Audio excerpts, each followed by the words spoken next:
Welcome back to another installment of Books on Mythology. Today we're going to talk about Persia. Now, where's Persia? Persia is pretty much today modern Iran. However, in its heyday, in ancient times, Persia was much bigger. It was a huge empire. It was much bigger than today's Iran.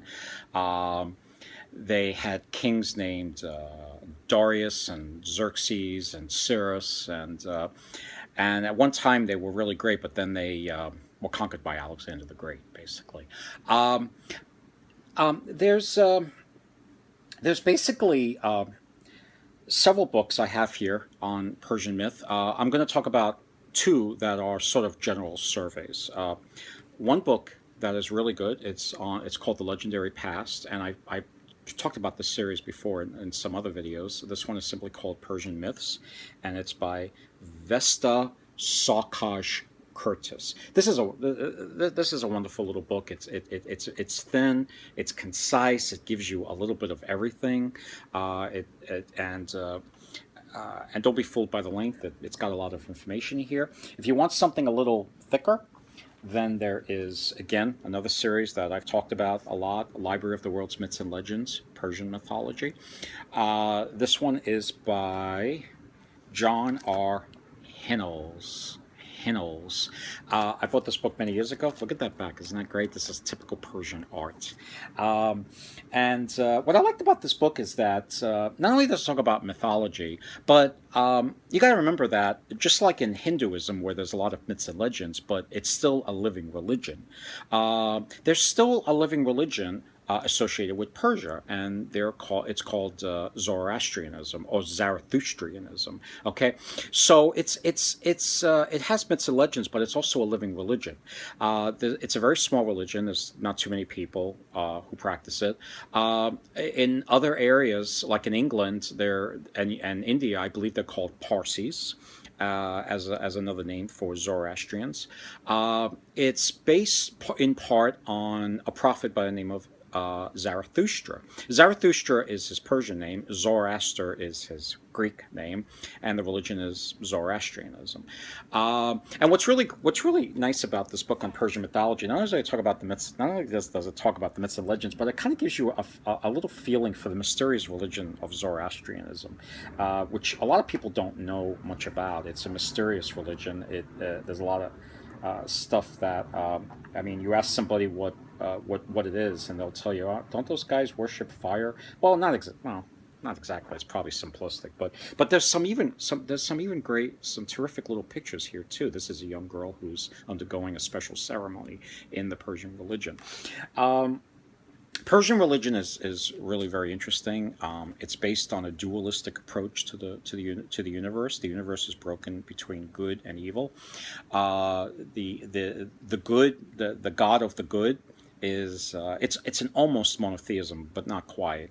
His name is Ahura Mazda, also known as Ormuzd in later literature, and the spirit of evil that he's always fighting. That whenever there's something evil in the world, it was created by Ahura Mazda's enemy named Angra Mainyu, or also named Ahriman, and basically, if the water's fresh, then it's the work of the good god. If the water is salty and you can't drink it, it must be the work of Angra Mainyu. The whole universe is basically split up like that. So these two books are great, but if you want a little bit more understanding of the actual translation of the literature, there's several sources. One is called the Avesta.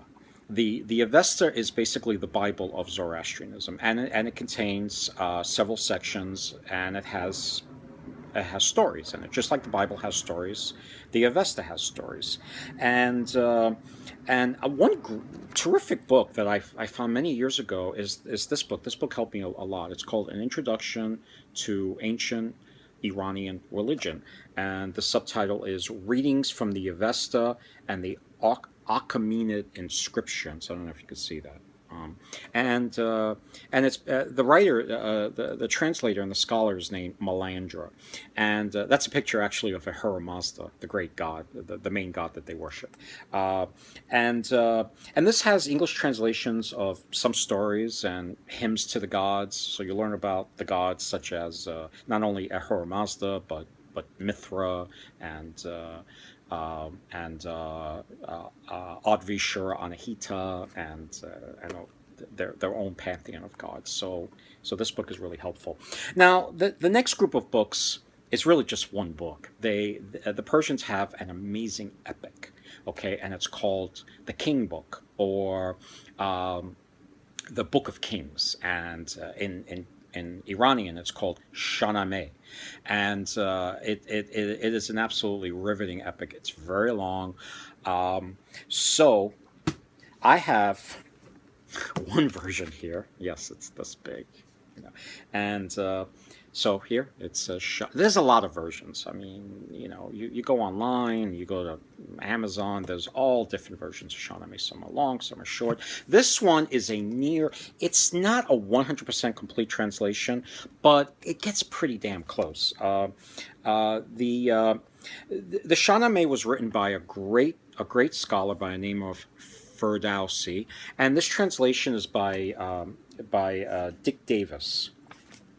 Yeah, just want to make absolutely sure it's Dick Davis. Dick Davis, Davis. And Dick Davis has given us a lot of the Shahnameh in translation.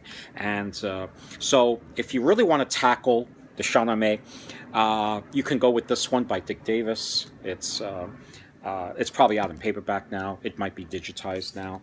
What's interesting about this book is that this is actually the cheap version. The Shahnameh is broken into basically three parts. You have the old part, which is basically the origins of the universe, the origins of good and evil, the first kings, how we came out of the primal age and learned how to be civilized. Then you have this middle section, which is the one that is very familiar to anybody who's read this. It's the story of during the reign of King Kavas, who's a bit of an idiot, and his main champion by the name of Rostam, and how Rostam goes around and fights demons and the enemies of the Iranians. The last part is actually semi-historical. It's the last part. It has to do with various events, partly historical, such as the invasion of Alexander the Great. He's called in Persian. He's called Iskander. That's one version of his name. There's at least one other, but Eskandar is his Persian name. So the third book of the Shahnameh talks about the exploits of Eskandar, which has probably very little to do with what Alexander the Great did. And so basically, this book is actually broken into those three sections. Not only in this volume, but there's these beautiful editions. I don't have all three. I have two of them. I have the first two. There is the Lion Enthroned, which is volume 1 of stories from the Shahnameh of Firdowsi. Firdowsi's the poet, and the stories of the Shahnameh, and it's volume 1. And these volumes are really amazing, but they're really expensive. They're like $100 a piece, and they're filled with all of these amazing classic Persian paintings. Supposedly, in olden times, they used to make these books a lot with these beautiful Persian paintings, and they were a great gift to have. That's a demon. So I have this one, and then I have the second one, the second volume, volume 2, which is called Fathers and Sons, and so I have this one. Beautiful, beautiful edition, a joy to read, amazing translation. I do have the third one, but not in book form. I downloaded it because these books are just too damn expensive. It was like over $100, so I downloaded it on my Kindle, and even though I downloaded it, it was still over $30. So again, if you really want to go for broke, you could get these expensive volumes, or you could buy this one volume edition, which is, this one was pretty expensive when I bought it, but now it's probably a lot cheaper, and it's probably digitized. You can probably download it. Now, if all this literature is a little too much for you, there's actually little short retellings. There's a lot out there of the Shahnameh. Usually the short retellings or short translations actually usually it's about the first two volumes, the creation, the early kings, and then the stories of Rostam, the major hero. Usually a lot of short versions don't have the quasi-historical stuff with Alexander the Great. This was actually, before I got my greedy little paws on these wonderful English translations, I couldn't find anything. This was in the 90s. There was no such thing as the internet, and I went from bookstore to bookstore to try and find some version of the Shahnameh. I finally found this wonderful little book. It's meant for young readers, but who the hell cares? I devoured it. It's put out by Oxford Myths and Legends, and it's Tales of Ancient Persia. It's basically a very short version of Shahnameh, and it retold by Barbara Leone Picard, Picard, and this is a wonderful little version of it. There's black and white illustrations, and it's short, and it contains all of the so much of the great stuff that the Shahnameh has to offer. And it's meant for young readers too, but adults can enjoy it just as much. And again, it's a nice, simple little short version. If you want to read a little more of the Shahnameh, but you don't want to pick up these big fat books, there's actually little scholarly English translations of little portions of the Shahnameh, pivotal episodes. I have two right here. Penguin Classics has, here's the author, Firdowsi, the author of the Shahnameh. By the way, he lived about 1000 AD, give or take a few years. So, he lived like 1,000 years ago. And the legend of, and this story is called The Legend of Seyavash, and it's put out by Penguin, and it's also Dick Davis' translation. It's a great little story. It's just one of the many, many stories of the Shahnameh, and it's a very, very important story of a sad story of Seyavash, and how they tried to, some king's wife tried to seduce him. It's the same old story like Phaedra from Greek mythology. She tried to seduce him. He said no. So then she accused him of trying to rape her, and he gets into all types of trouble, and it's not his fault. He's innocent. Another translation of a small portion of Shahnameh is this, In the Dragon's Claws, and the story of Rostam and Isfandia from the Persian Book of Kings, which is the Shahnameh.